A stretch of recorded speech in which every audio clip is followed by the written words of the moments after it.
ନଥିଲା ହଠାତ୍ ପଳାଣ୍ଡିଆ ମେଘଟା ପଳେଇ ଆଇଲା। ଯାଅ କାମରୁ ଟିକେ ରେଷ୍ଟ ହେଇଗଲା। ରାତି ପାଇଲେ ମାଲିକ କହିଛି ଟଙ୍କା ଦବ ଦରମା 10,000। ରାତି ପାଇଆ ଯାଏ ଏଇଟାକୁ ଅପେକ୍ଷା କରିବାକୁ ପଡ଼ିବ। ରାତି ପାଇଲେ ତାଠୁ ଟଙ୍କା ନେଇ ମୁଁ ଘରକୁ ଯିବି। କିଛି ନହେଲା ନାହିଁ ମୋ ଝିଅ ମାମା ପାଇଁ ଦିହଳ ଜାମା ତ ନେଇ ଯାଇପାରିବି। ମୋ ଝିଅ ଜାମା ଦେଖିଲେ ଭାରି ଖୁସି ହବ। ଖୁସି ଖୁସି ମୋ ଜୀବନରେ ଏ ଦୁଃଖ ସାଗରରେ ଖୁସି ଆଉ କୋଉଠୁ ମିଳିବ? ହେ ଜଗନ୍ନାଥ, ତମେ ମଶାଣି ସନ୍ଧ୍ୟା ସଜେଇ ଦେଲନି ଯେ ଜଣେଇ ଦେଲ ଜୀବନଠୁ ବରଣ କେତେ ଦୂର। ହଉ ଅବାଧମୀ ସୁନା ପଲଙ୍କରେ ଶୋଇଥାଉ ଅବା ଛିଣ୍ଡା ମସିଣାରେ ସମସ୍ତଙ୍କୁ ଦିନେ ନା ଦିନେ ଏଠି ଆସିବାକୁ ହବ। ଏଇ ମଶାଣି ଜୁଇରେ ଶୋଇବାକୁ ହବ। ଯଦି ସବୁ ଖାଇବାର ଶେଷ ମଶାଣି, ସବୁରୁ ସୁଖର ଶେଷ ଯଦି ମୁଠାଏ ପାଉଁଶ, ତାହେଲେ କାହିଁକି ଏତେ ଲୋକ? କାହିଁକି ଏତେ ଅହଙ୍କାର? କାହିଁକି ପାପ? ଆଉ କାହିଁକି ଏତେ ଛଳନା?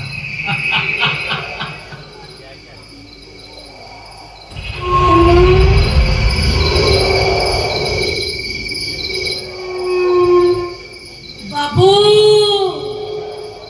କିଏ ଅଛ ବାବୁ? ମୋ ଡାକ ଶୁଣି ପାରୁଛନ୍ତି? ମତେ ଟିକେ ସାହାଯ୍ୟ କରିବେ ବାବୁ। ଝିଅଟାକୁ ଟିକେ ମଶାଣିରେ ଶୋଇଦେବା ପାଇଁ ସାହାଯ୍ୟ କରିବେ। ଏଡ଼ିକି ପୋକଟେ ଛୁଆ ଭାରି ଓଜନିଆ ହେଇଛି। ଦୟା କରିବେ ବାବୁ, ମୋ ଝିଅକୁ ଟିକେ ମଶାଣିରେ ଶୋଇଦେବା ପାଇଁ ଦୟା କରିବେ। अरे किए सेठी? किए तमे सेठी?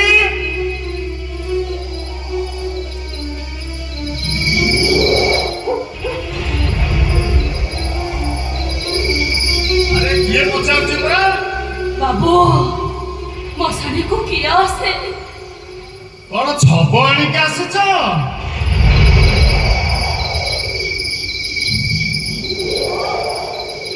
सब आनिछि, ता सहित गोटे जियंता शव भी आसिछि। सब आनिछि, जियंता सब आसिछि। अरे एते कथा कोन कहउछ? मो कथा सुनिबा पे मते समय नाही। जाओ जाओ जाओ जाओ। सब मु चली जीबी। सब न देखिले तबे पड़िबो बा केमिति? आज पाग भलो नहीं। सब पड़िया को मु पाउना देबी पाउना। पाउना? हां। ले सब को 1000 टंका। 1000 टंका? हेले मो पाखर तो एते टका नाही। मु कोड वाली देबी। पाउना न देले सब पड़ा आई परियोनी। जा जा पाडू। नहीं नहीं, अच्छे बाबू, मो पाखरे गोटे काइच माळीटे अछि। हमर सब सुना रूपा नीलाम होई जिबा परे मो स्वामी मते गोटे काइच माळी देथिले। नियंतु बाबू, ए काइच माळी को नै पथियो गोटे के मोसाडी रे सोए दियंतु। हे नियंतु बाबू, ए काइच माळी को नियंतु। हे नियंतु बाबू, काइच माळी लेके मते दया करू दे बाबू।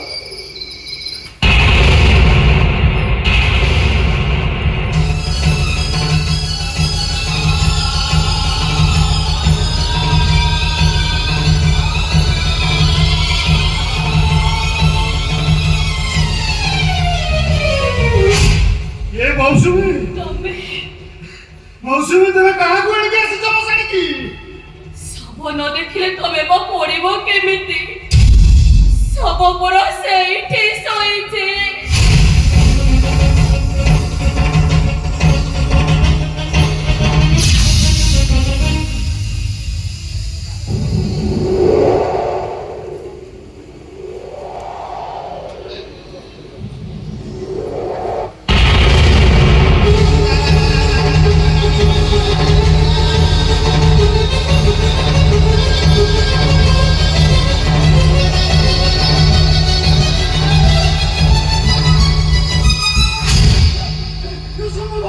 ଅସମ୍ଭବ ଇଏ ମୌସୁମୀ, ଇଏ ଅସମ୍ଭବ। ସନ୍ଧ୍ୟାବେଳେ ମନ୍ଦିରକୁ ଯାଇଥିଲା। ଫେରୁ ଫେରୁ ବାଟରେ ତାକୁ ଗୋଟେ ସାପ କାମୁଡି ଦେଲା, ସେ ମରିଗଲା।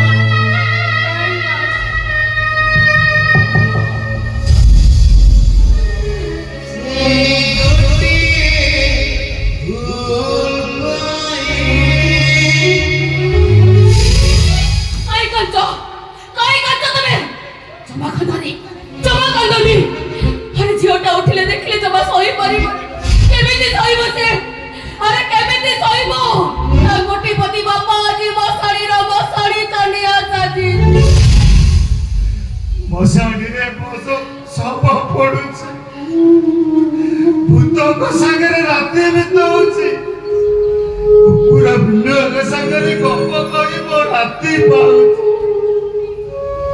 ତମେ ଗୋଟେ ଚାକିରି କରିଛ ବୋଲି କହୁଥିଲ, କଣ ଏଇ ଚାକିରି? ସବୁ ସେଇ ମାମା ପାଇଁ, ତା ମୁହଁରୁ ଟିକେ ବାପା ଡାକ ଶୁଣିବା ପାଇଁ।